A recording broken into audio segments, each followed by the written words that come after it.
SBAR for Robert Tyson. Robert Tyson is an 82-year-old male admitted with aspiration pneumonia and currently in the ICU due to acute kidney injury following contrast dye exposure. He is receiving CRRT and oxygen via nasal cannula at 2 liters. He experienced sundowning last night with agitation and pulling at lines. He is currently resting but remains at high risk for complications. Background: Mr. Tyson has a history of hypertension, atrial fibrillation. He is on apixaban. He has type 2 diabetes, dementia, GERD, and a previous fall history.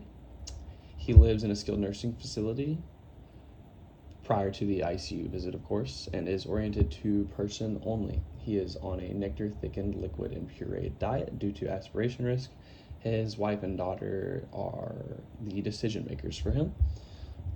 The assessment is he has diminished lung sounds in all fields. He is on continuous IV fluids at 100 milliliters an hour, normal saline, and has elevated BUN and creatinine. He is at risk for respiratory decline, fluid overload, and bleeding due to his many health conditions. He remains confused at baseline with a high fall risk, Morse score of 110, and scattered bruising has been noted.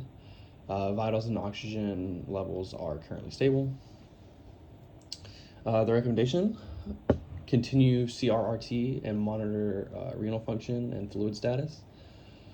Closely maintain aspiration and fall precautions. Reassess neurological status regularly.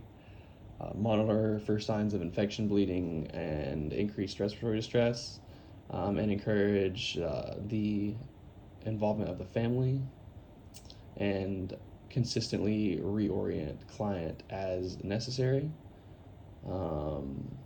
Consider possible sedation if needed if confusion and agitation occurs.